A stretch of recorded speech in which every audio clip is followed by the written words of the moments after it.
Fagundes, do SBT.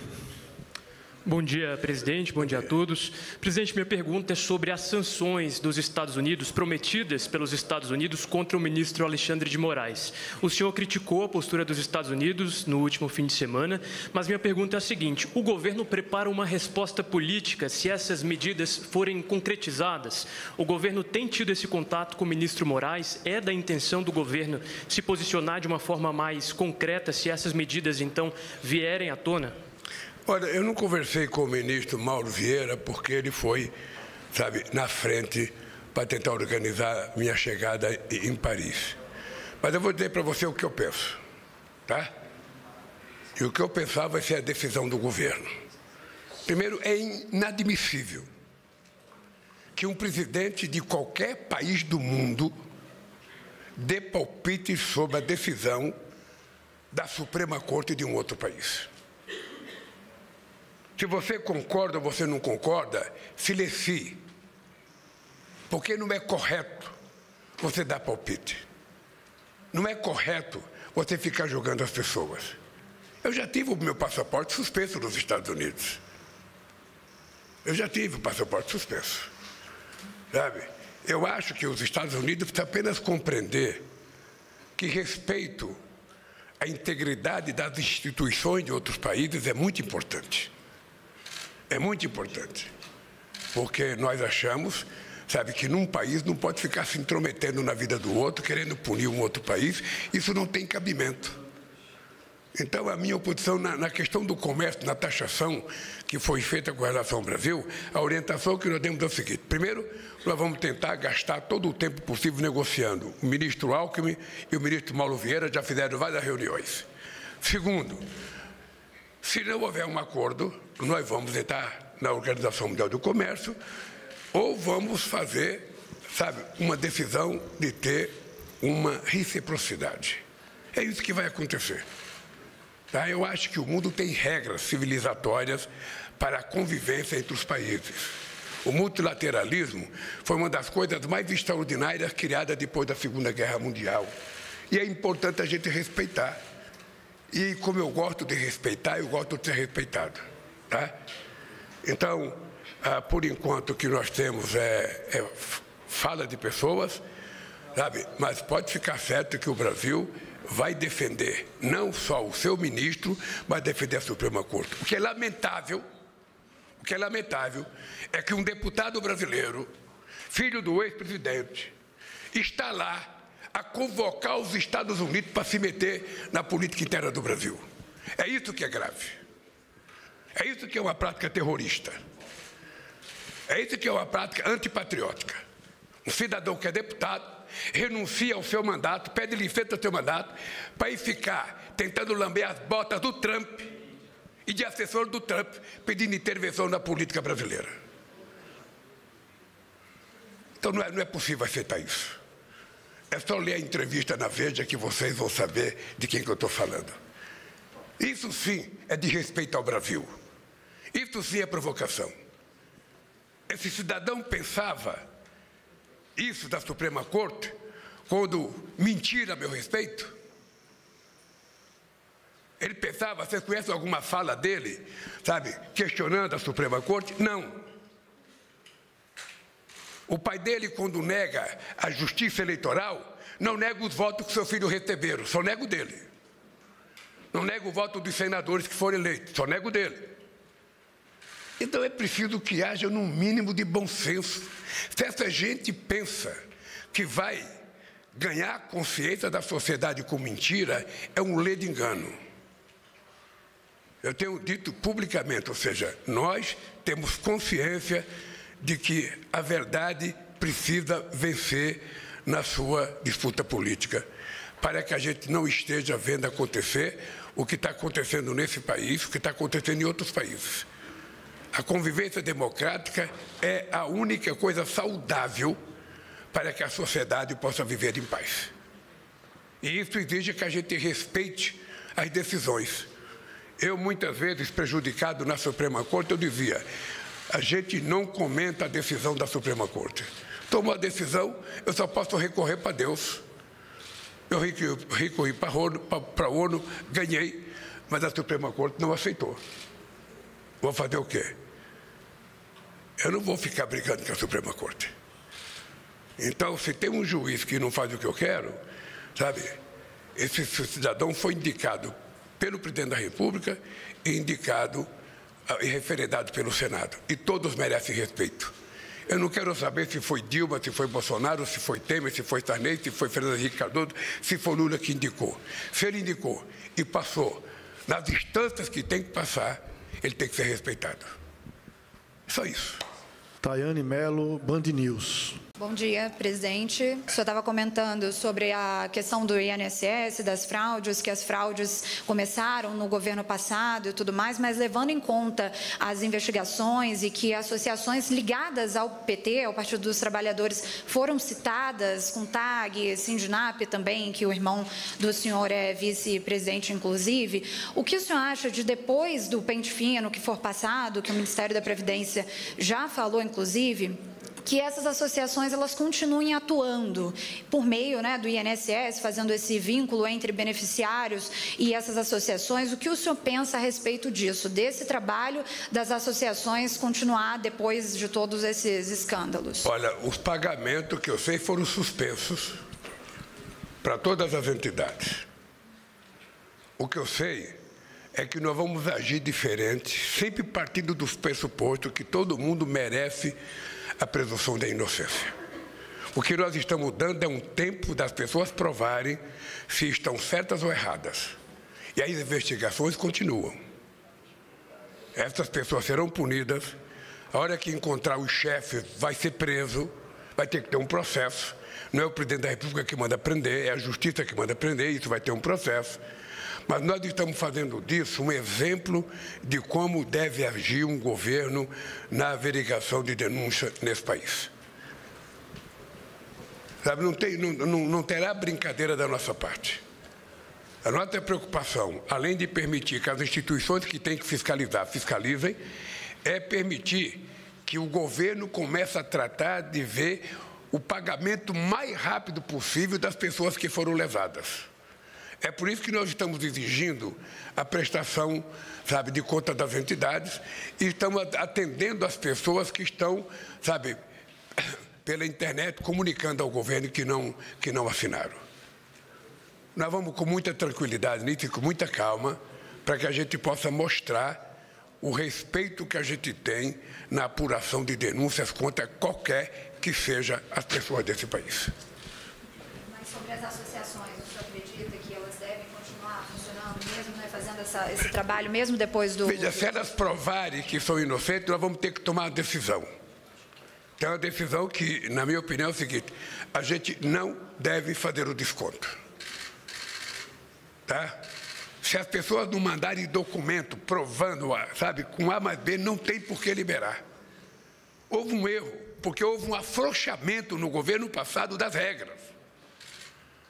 Ou seja, começou as pessoas a mandarem nomes sem nenhuma fiscalização, sem nenhum critério. Então, isso acabou. Acabou, definitivamente acabou. Bom dia, presidente. Fábio Muracal, aqui do Jota.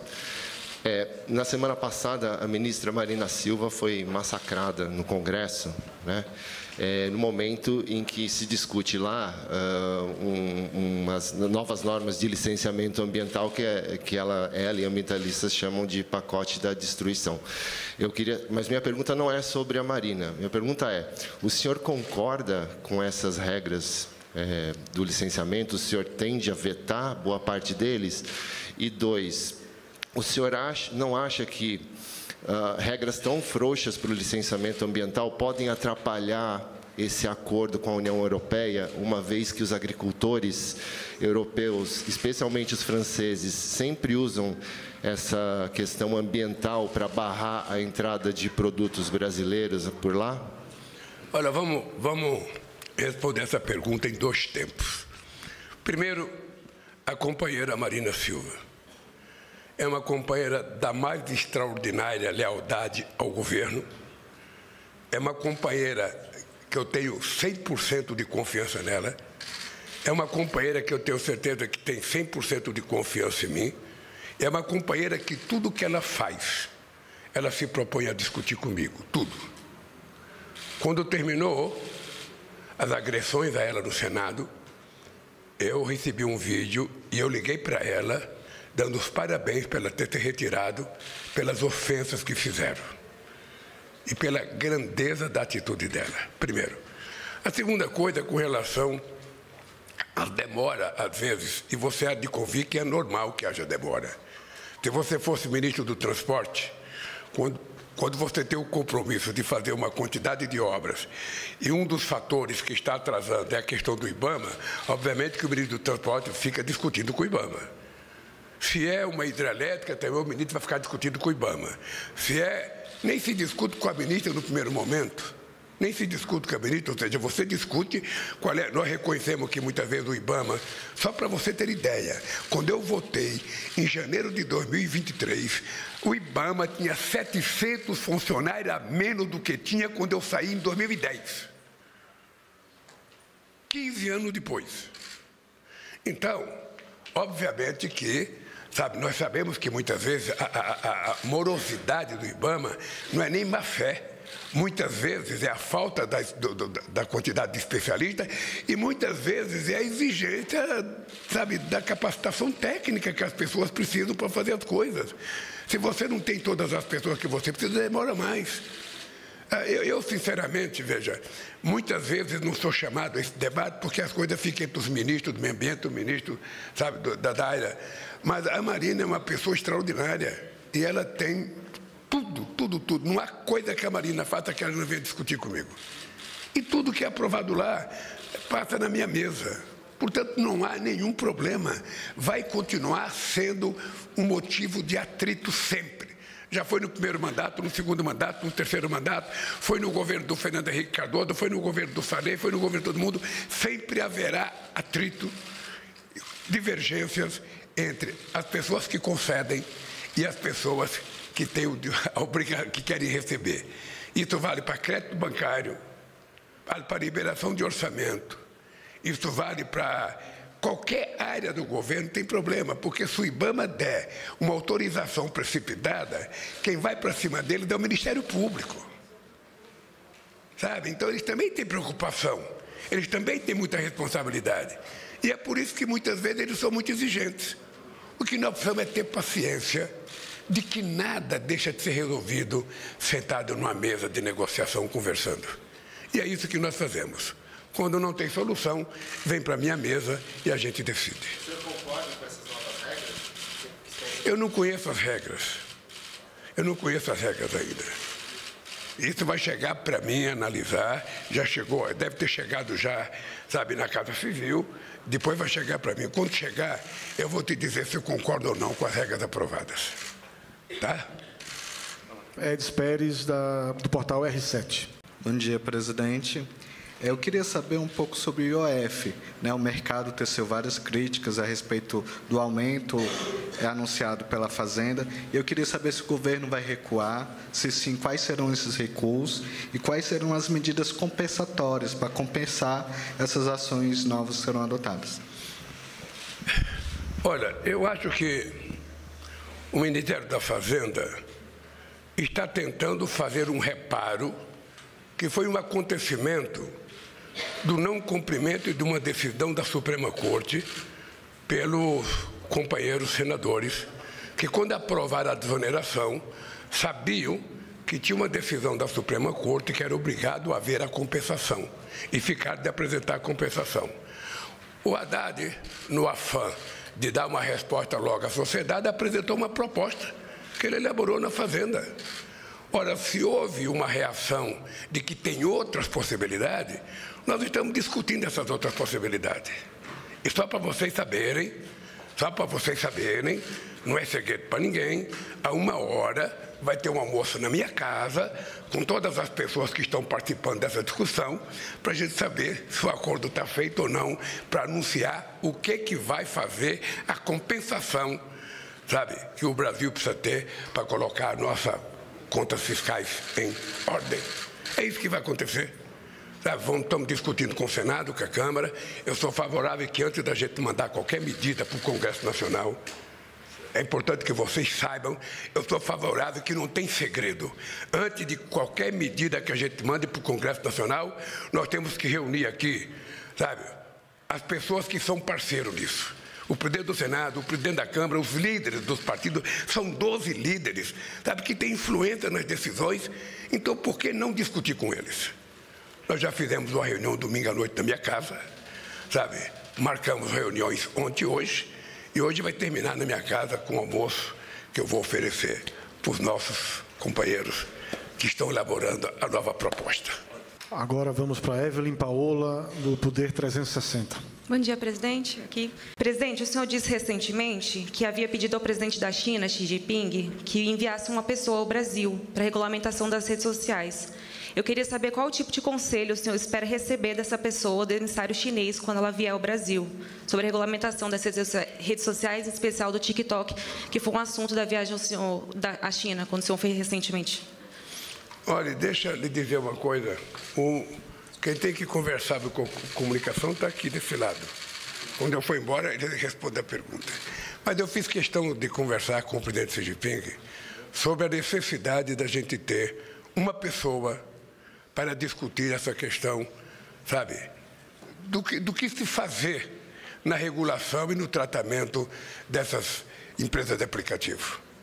Porque não é possível que o mundo seja transformado num banco de mentiras, em que vocês que são jornalistas têm que todo dia ficar desmentindo notícias que falam sobre as coisas. Muitas vezes até deformando notícias que vocês dão. Eu vejo na televisão, todo dia, a televisão começa dizendo para não acreditar em fake news, para que as pessoas não conseguem repassar mentira. Não é possível que no mundo sabe, a gente esteja tão sério na relação. E quando chega o mundo digital, 2 ou 3 cidadãos acham que pode mandar no mundo, acham que pode determinar as regras da sociedade. Por isso é que nós temos que fazer uma regulamentação, ou pelo Congresso Nacional Brasileiro, ou pelo Congresso, ou pela Suprema Corte. E eu recebi, o Mauro Vieira recebeu uma carta do Xi Jinping, que ele ficou de mandar a pessoa para conversar. Quando a pessoa vier conversar, é o Sidônio que vai receber essa pessoa para conversar. E nós queremos apressar a regulamentação da forma mais democrática possível, ouvindo a sociedade brasileira, porque não é possível que um cara tente dar um golpe de Estado dia 8 de janeiro de 2023 nesse país e diga que isso é liberdade de expressão. Que um cidadão pode ofender, sabe, uma pessoa com as maiores mentiras absurdas e fala que isso é liberdade de expressão. Liberdade de expressão significa respeito. Significa respeito às pessoas, a não ofensa às pessoas, a não achincalhamento às pessoas, a não prática de preconceito contra as pessoas. Porque vocês sabem a fábrica de mentiras desse país todo santo dia. Ou seja, vocês passam o dia explicando as coisas para as pessoas com as maiores disfarçatez possível. Então você tem uma sociedade muito séria, sabe, sendo minada por pessoas que, quando governavam, criaram uma coisa chamada gabinete do ódio. E que agora, depois de se estar fazendo justiça nesse país, dando a eles o direito de defesa, como pouca gente teve nesse país, eles acham que estamos tirando a liberdade de expressão. Nós estamos tirando a liberdade de contar safadeza nesse país, de respeitar a democracia nesse país, de respeitar o direito dos outros, de respeitar a nossa Constituição. É isso que nós estamos fazendo. E vamos fazer. Pode ficar certo que nós iremos vencer essa batalha.